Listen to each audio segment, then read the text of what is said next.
recording and live streaming. Here we go.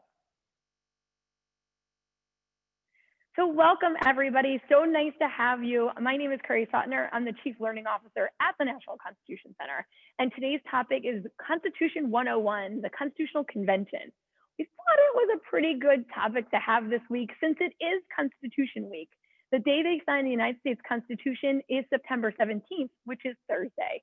I am loving the chat box right now because we have people from Florida, from Philadelphia, yay, my Philadelphia people, from New Orleans, from California, from Arizona. So all across the country, we are coming to, here's my surprise, we are coming to this amazing place right here at the National Constitution Center. So, wow. Yay, I'm actually so cool. at the Constitution Center. That's great. I'm just pretending to be with my backdrop, and I'm so glad that you're actually in Signers Hall. I'm going to do this Bono thing and hopefully not get you guys sick. I am actually in the room where it happened. Wow. So we have a room at the Constitution Center called Signers Hall. And it's the moment of the signing of the United States Constitution. And the men that were in the room who signed it, and then the three who chose not to sign it, we call the dissenters. And there's George Washington right behind me. Let me move this a little bit. Okay, Jeff, Constitutional Convention. I can point out any guy you want when we're in here talking, so you let me know. What do you want to talk about today? This is just amazing. That was completely amazing. Angela Davis says, that's awesome. I have chills. So do I. And it's so wonderful that you're there. Thank you so much. And how did you do that cool kind of 360 rotation thing? That was pretty neat as well. I'm on a wheelie cart. So I basically have a lazy Susan going on here, but I thought it would be fun. It's very this is our birthday. This is the Constitution's birthday. So we might as well have fun prizes and reveals for our students. And why not, stand beside George Washington and look at, here's Madison right there, right behind my shoulder. And we have Madison here. And again, Jeff, I literally have everybody in the room who you want to chat about today. I will bring us up close and personal while we're here. Well, that's so great. Well, so who should we start with? What you tell me where to begin, and then we'll pick a founder and we'll talk about that person. I think that's great. One of the framing things is, can you let us know, okay, what was the Constitutional Convention? Why did people like George Washington come to the Constitutional Convention? Where did it happen? What year did it happen? Kind of give us the lay of the land. Because like I said, I'm in a recreation of the room of the signing of the United States Constitution. But let's make sure all of our students are on the same page. Tell us more about that, like kind of framing in American history, that moment in time. And then we can start talking about the different people and the compromises. And that's what we're going to go through today. What did the Constitutional Convention accomplish? And what were some of the compromises, both good and bad, that happened during the convention? So that's a lot to do, but you got it. Well, you're right that it's the perfect place to inspire us to talk about it. And right to Curry's left is George Washington, the tallest man in the room, about 6'2" or so, 6'3". And absolutely, and no, Curry, go. How short I am. Well, you're taller, I think, than James Madison. So stand next to him and show everyone how big he is.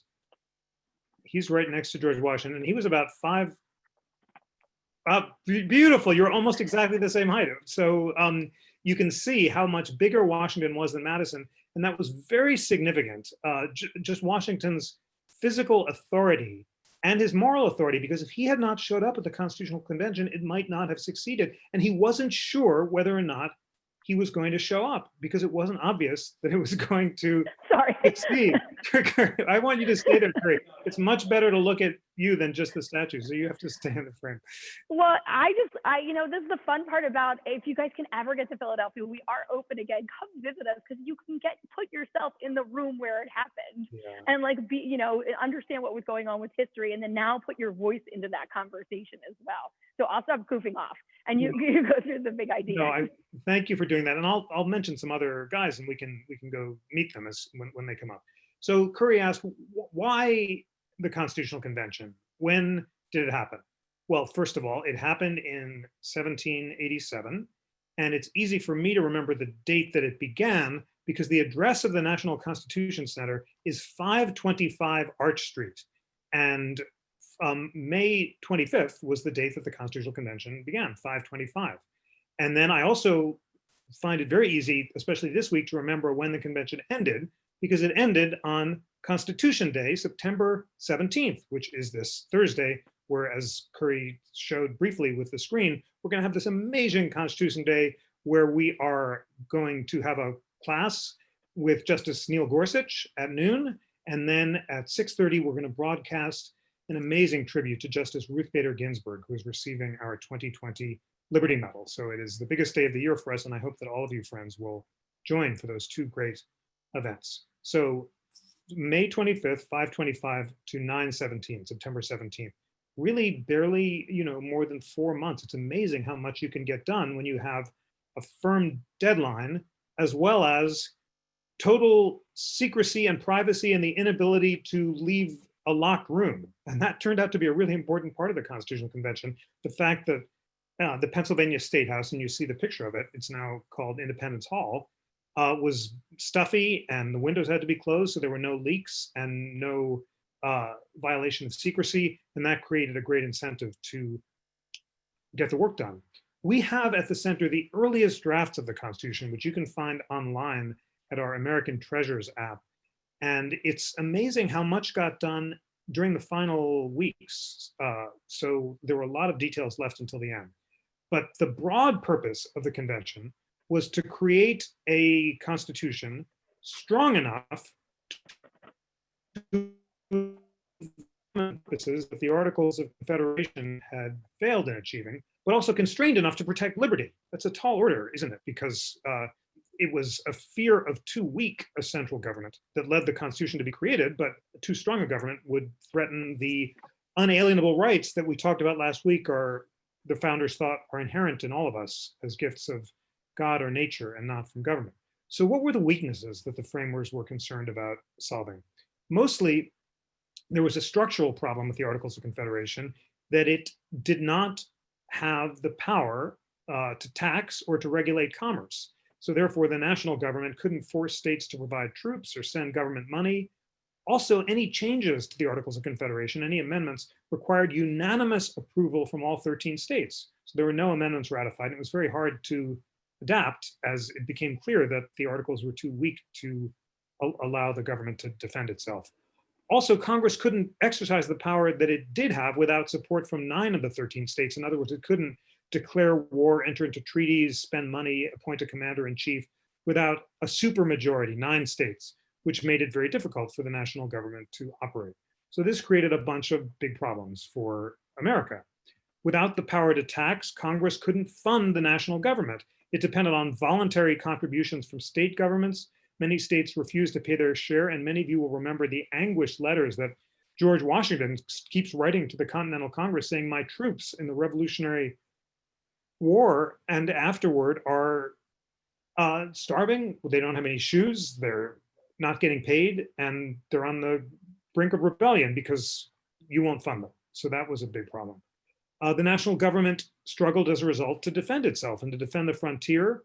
Many states are raising trade barriers against each other, imposing taxes on each other's goods, spurring unhealthy competition, and Congress couldn't stop that.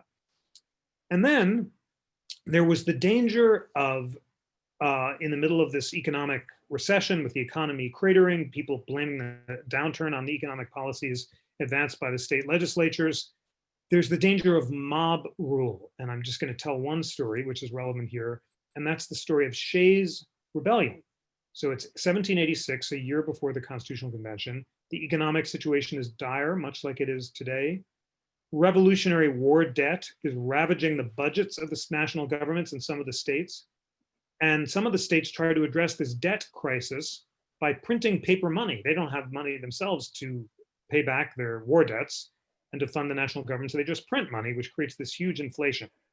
So enter Shay's rebellion. It's late 1786. Farmers in Western Massachusetts who face very high land taxes and growing debt and think that the government in Boston doesn't represent them, or rather the governing class in Boston, they take matters into their own hands. And Daniel Shays, who's a 39-year-old farmer who'd fought in the American Revolution, including at Lexington and Bunker Hill, leads a bunch of farmers in the western part of the state in organizing themselves into an armed force. They seize control of court buildings, preventing the state government from taking possession of their farms. They force debtors' prisons to close, and they try to commandeer the arsenal in Springfield, and their plan is to march to Boston. Does this sound familiar, friends? I mean, the idea of protesters, some of them armed, rising up against federal buildings, including the court buildings, because they think there's injustice, of course, is what we're seeing today in Portland and in other cities across the country. So the question is, how can the national government respond? Well, nowadays we know how the national government responded.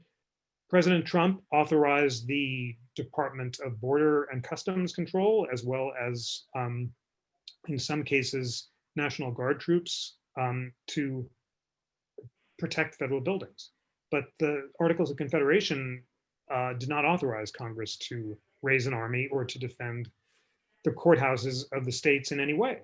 So for many people in the founding generation, including George Washington and James Madison, as well as other heroes who will see, this was inadequate, and we needed a strong new national government to defend people against mob rule. And therefore, on February 21st, 1787, the Confederate Convention agreed to call a convention of state delegates to meet in Philadelphia for the sole and express purpose of revising the Articles. And one of the greatest defenders of national power at the convention was the guy who wrote the song, "Why Don't We Go Meet Alexander Hamilton?" I was so hoping you were going there. I was like, I'm pretty sure he's going to do. You have to go there. We're also, there we go. Okay, stand next to Hamilton. I think I'm about as tall as Hamilton, and I bet you are as well, because I'm not very, there we go. Yeah, that's towering over me.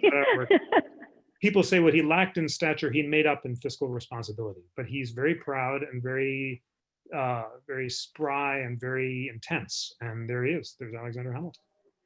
So Kerry, what did you think about that? Oh, real quick, just because I forgot to say this in the 12 o'clock class, but I thought I would share it definitely, is that the statues are always all true to life and size as far as we know it. We had them built, the Constitution Center had them built with teams of historians, as well as curators, as well as artists, because we wanted to make sure we were laying out the room as true to life as possible. So when Jeff's doing that with me and standing things up, he's really getting a real look at what these people look like at the time of the convention. And it's still really noisy here, so I'm going to hit my mic for 1 second. Totally. While you're doing that, I'm going to answer Norman Kaplan's excellent question in the Q&A box. The Articles of Confederation required a unanimous vote to amend. So how was a totally new constitution justified? Is our constitution unconstitutional? Excellent question, Norman Kaplan. Yes, under the rules of the Articles of Confederation, the Constitution was ratified by an illegal method because, as you said, the Articles required unanimous consent, but the Constitution was ratified by a 2/3 majority rule. So how is that possible? Is the Constitution unconstitutional?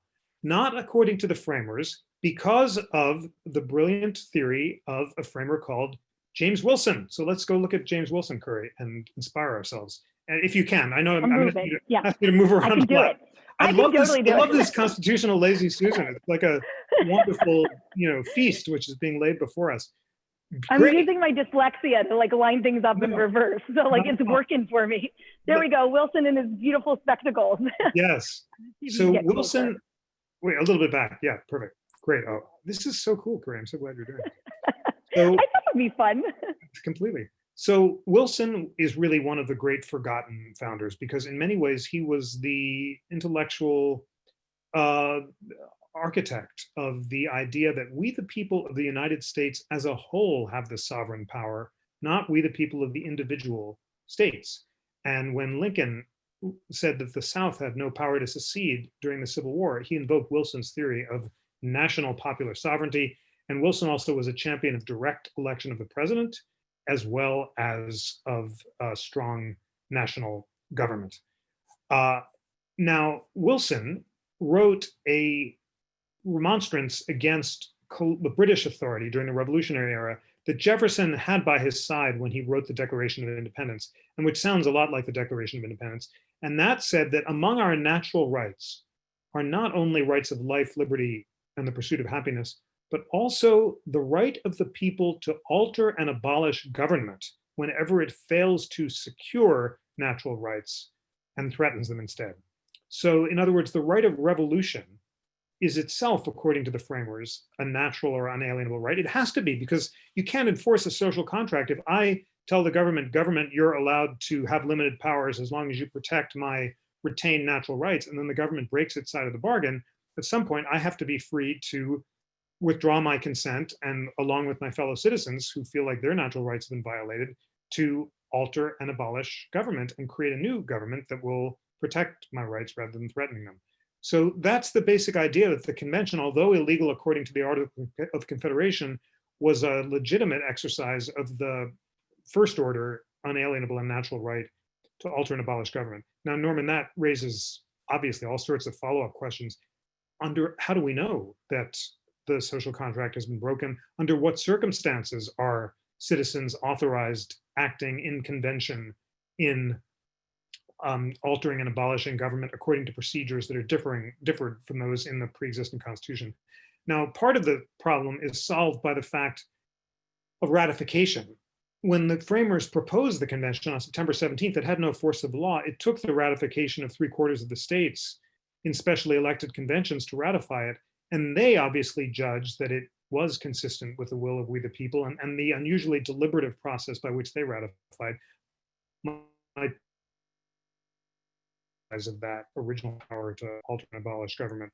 But lots of tricky questions here, including what happens if a minority rises up and says we want to secede, as happened during the South. Lincoln says you can't. Of course, it took a civil war in that case to answer the question. So great question, and thank you for raising it.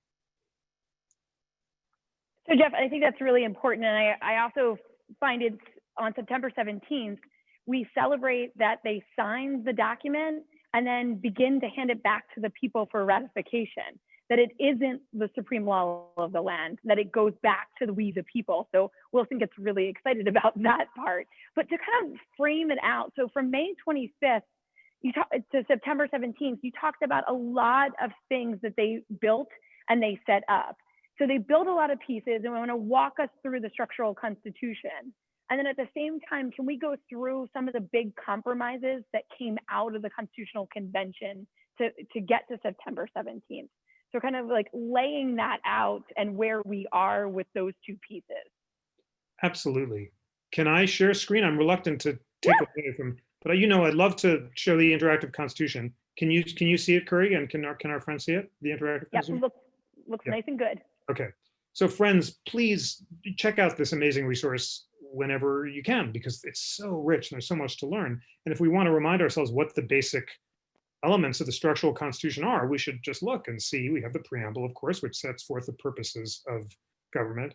Article 1 is the legislative branch, which defines the powers of Congress in great detail, and it's quite long. It's the longest of the 6 major structural articles, because the framers thought that the Congress would be the strongest branch, in some sense the most dangerous branch, that could sort of assume lots of power into its impetuous vortex, to use the framers' words, and that's why it's the longest.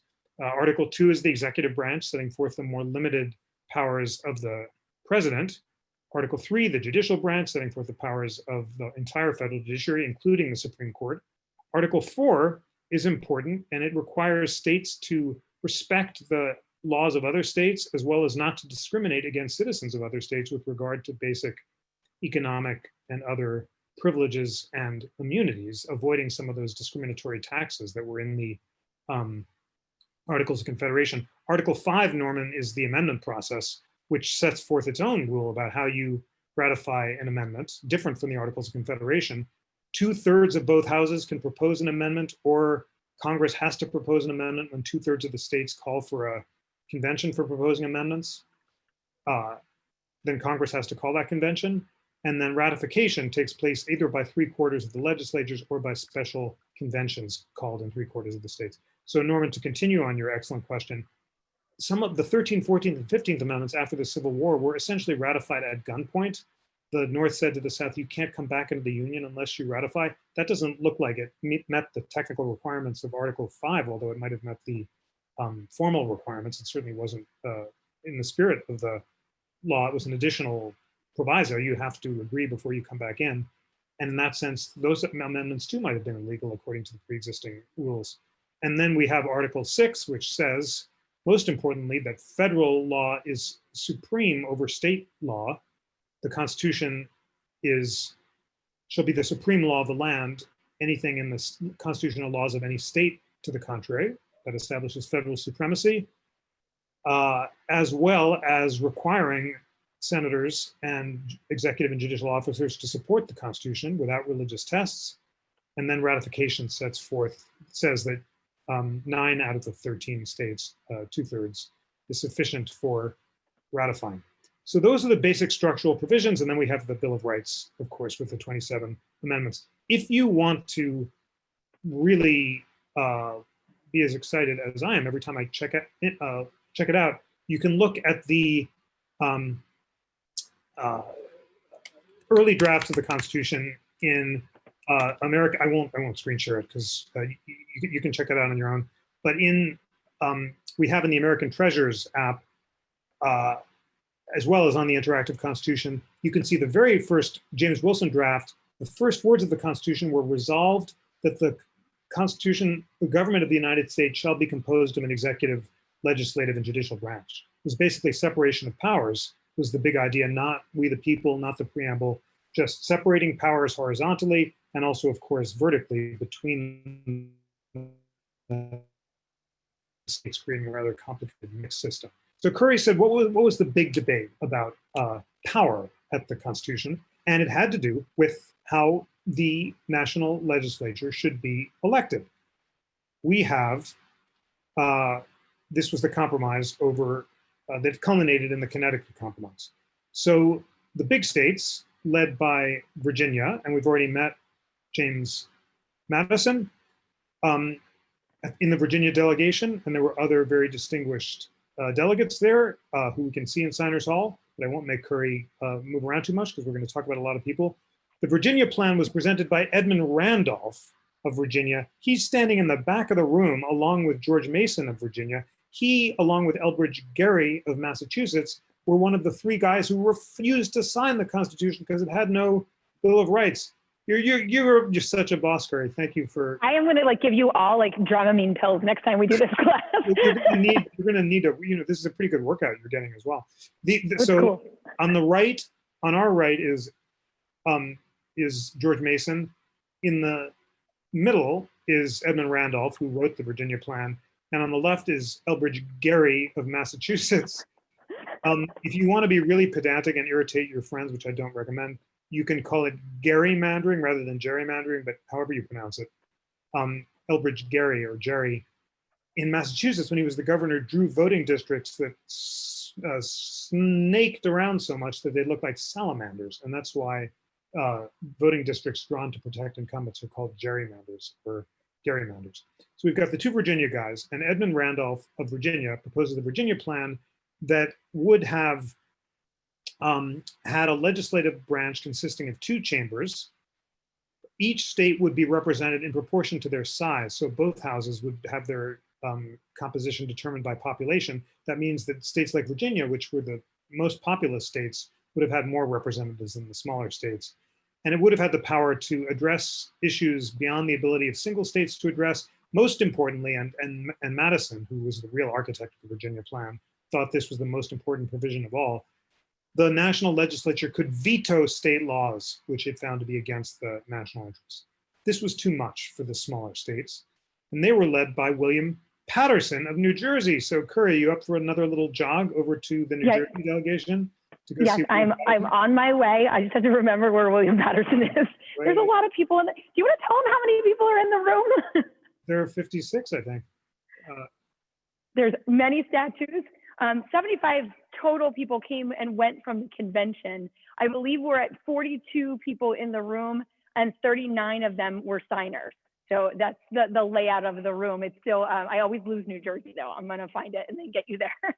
Thank you for the correction. And that is really good to know how relatively small it was.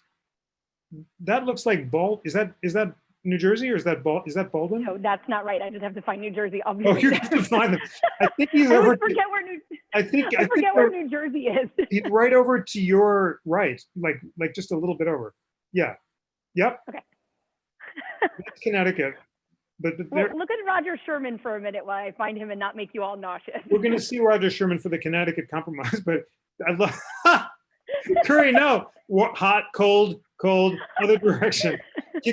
I'm Go to directly telling people. You're right. I think I'm a little spatially challenged here, but I think those guys are right over there. You keep talking. Right. I'll be back. I'll tell you about New Jersey. This is Find the Framer today, and Kerry will find William Patterson, who introduced the New Jersey plan, which envisioned a one-house legislature with each state, regardless of its size, receiving one vote, just like the Articles of Confederation, but it would expand the powers of the national government to meet national needs. And this was not sufficient to the Virginia people, who said, hey, that's not fair, New Jersey. Why does each state get one vote? New Jersey, tiny New Jersey at the time, has just as much power as big Virginia. So they came up with a compromise like Goldilocks. Have we found New Jersey? Yes, he's right beside Jacob Broom. That's all I needed. Yo, there we go. I should hiding the ball. William, Jacob Broom. That's Patterson? Patterson yes. is talking to Jacob Patterson's Broom. here and Jacob Broom is here. Great. You know, I couldn't have found him any faster. I thought he was somewhere else in the wrong place. So, and both of us. I think you weren't helping me. No, it wasn't. I was sending you in the wrong direction for Patterson. I'm so sorry. Thank you for finding. You can see, guys, we spent a lot of time there, but that's a lot of bronze. So that's William Patterson, and the New Jersey plan was not going to persuade the big states. So back to Roger Sherman of Connecticut. Time to get back on the magic doily and to find Roger Sherman. And friends, you may not be geeky enough, or I'm too old for you to share this taste, but there's this great musical called 1776, and there's a song by Roger Sherman who says, Mr. Adams, dear Mr. Adams, I can't write with proper style or any etiquette. I don't know a participle from a predicate. I am just a simple cobbler from Connecticut. And that's the way I remember Roger Sherman, who, far from being a simple cobbler, was a very savvy compromiser. And he came up with the Connecticut Compromise, which provided the following: two houses, a House of Representatives and a Senate. The House is elected on the basis of population, giving the large states more seats than the smaller states. And the Senate is elected on the basis of equal representation, with each state, regardless of its size, getting two senators. It's a real Goldilocks compromise, not too big, not too small, a little bit of each, just right. And the Great Compromise fought over a single, the Great Compromise passed by a single vote. All right, Kerry, well, you've been heroic in moving us all around and showing us all of these authors of the Virginia, Connecticut, and New Jersey plans. Should we talk about some of the other compromises of the convention? Yeah, I think it's really important. We have a short amount of time left to also talk about the compromise of slavery in the Constitution. So I think that's a big one. We are having an entire series on this the week of November 9th. So we'll really unpack this conversation longer. But when we look at big compromises in the Constitution, we want to talk about representation, and we want to talk about slavery in the Constitution. So would you like to kind of dive into that one, please? I will do that. I'm seeing in the chat, first of all, Michelle, but Mr. Adams, dear Mr. Adams. I know, it's such a great show.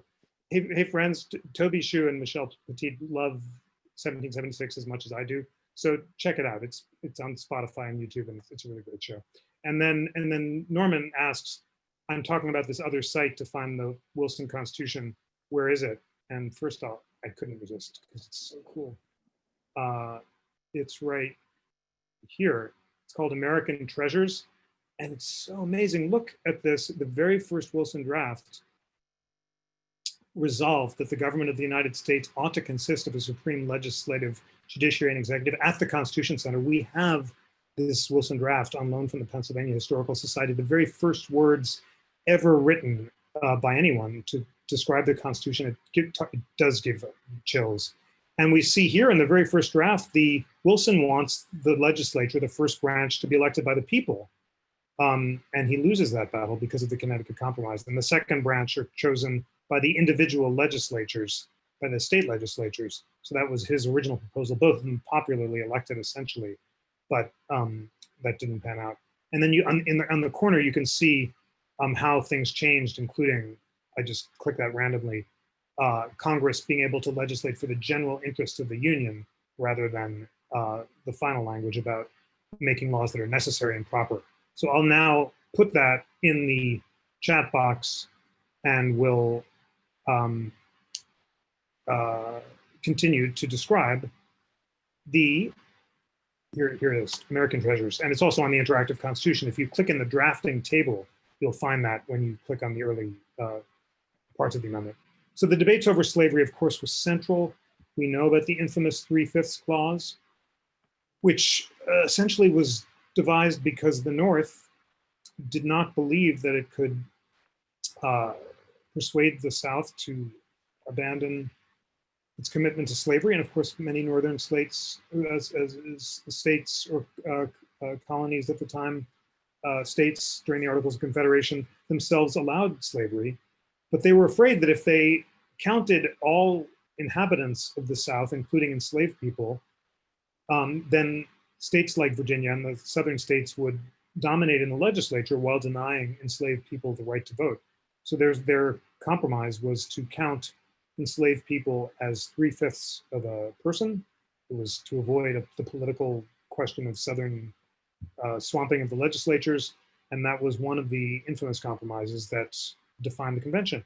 However, there were some who insisted that it was important that the Constitution not explicitly slavery, and James Madison in particular insisted that the Constitution should nowhere admit the possibility of there being property in men. And therefore, he kept the word slavery out of the Constitution so that there was not an explicit endorsement of it. Nevertheless, there were other parts of the Constitution that clearly contemplated the persistence of slavery, although some abolitionists hoped that it would eventually be abolished or abandoned. And in particular, there is the importation clause, which said that Congress could only ban slavery after 1808.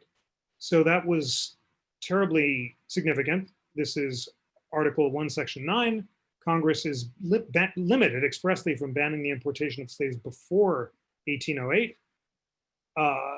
And indeed, this protected the slave trade until 1808. Between 1788 and 1808, the number of African slaves imported by force and violence into the United States exceeded 20,000, only roughly 50,000 fewer than the total number of enslaved people violently brought to America in the previous 170 years.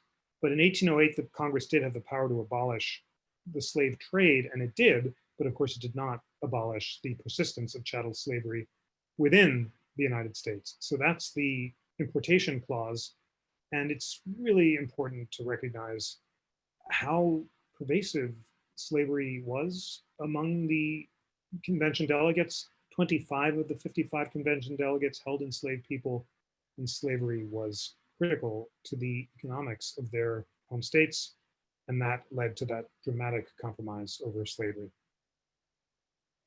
So Jeff, the reason why, when you're talking about the reason why I kind of pivoted you over here was Gouverneur Morris. So Gouverneur Morris, who is the taller man right here, and then on beside Ben Franklin as well. When we think about kind of this moment in time and enslavement, what we can do is we can look back and read on some of the speeches Gouverneur Morris gave over and over again. He's one of the most outspoken members of the Constitutional Convention, speaking out against slavery and the fact that we are allowing it to stay in our country. And he uses the Declaration of Independence as fuel and says, like, how dare we allow this awful, violent, and destructive thing to happen to other human beings when we told the world that we believe that all men are created equal.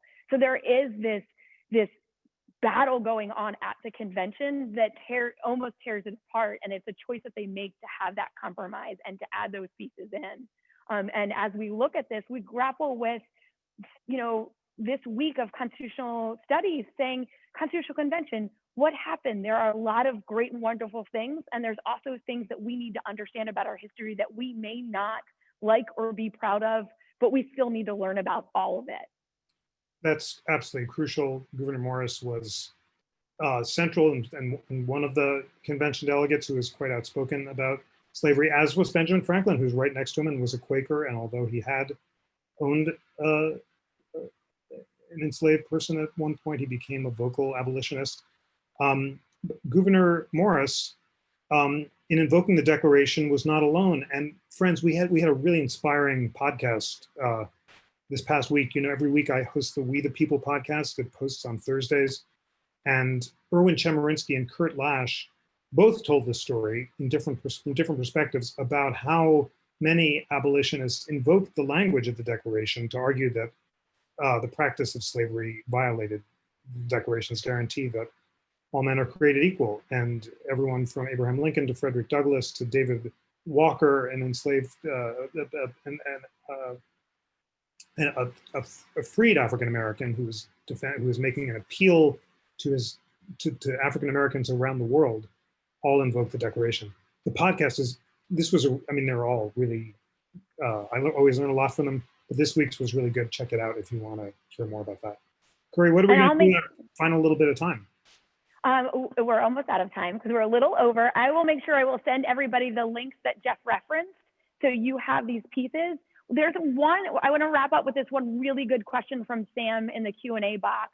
And his question was, because slavery was not abolished or dealt with, we can argue that the Civil War began the Constitutional Convention. So I think I love that reference of how do we have this moment at the Constitutional Convention and then again during Reconstruction that looks at these fundamentals of equality and freedom in our country. And will you bring us together with that? Because some scholars do call the Reconstruction Amendment time period to the second founding. And I think that's really what Sam is kind of ringing that bell there. That's absolutely right. And Sam is right to ring that important and inspiring bell, the idea of a second founding, which Lincoln talked about at Gettysburg when he talked about a new birth of freedom.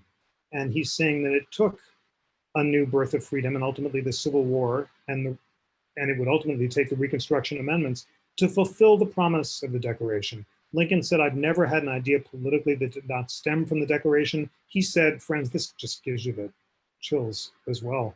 Lincoln stood in front of Independence Hall in 1862 and said, I would rather be assassinated on this spot than abandon the principles of the Declaration. So for Lincoln, the Declaration was a promise of equality that it took a second founding to fulfill, and that's precisely what happened. It's always so sobering and meaningful to study this history because it reminds us that the arc of freedom has not always bent upward, as Martin Luther King said, but its path has been an upward arc in King's vision, and that's largely because subsequent generations of founders and second founders invoked those founding principles to make the Constitution ever more embracive, to use Justice Ruth Bader Ginsburg's beautiful words. And friends, I so hope you can tune in at 6:30 on Thursday when we're going to give I've just seen the video, the most inspiring tribute to Justice Ginsburg, including her favorite opera singers, who she's asked to be included, as well as some of her very special friends. And she talks about the Constitution becoming ever more embracive. And when I asked her what that meant, she said, embracing the left out people, not just grudgingly, but with open arms. So that's going to be an amazing tribute. We'll have a great Constitution Day conversation with Justice Gorsuch. And I want all of you, friends, to give a big virtual round of applause to Kerry for going into the center and taking us around Signers Hall with her amazing constitutional wheelie cart. And thank you so much, Kerry. It was so exciting to be actually able to see the framers from this perspective. I thought, special treat for Constitution Week, and the building is not open today. It will be open the rest of the week. So only Monday's crew gets it. So thank you guys for joining us today. Hope to see you throughout the week. Thursday's going to be a banner day, and Friday as well with Alexis Coe. So what a fantastic time to spend a lot of time with the Constitution Center. Thank you all very much. I'm going to stop the live stream now, but if there's a few questions in the chat box that we will answer at the end, but we just want to thank you very much and have a great day, everybody. Thank you. Thank you, everyone. Great to see you.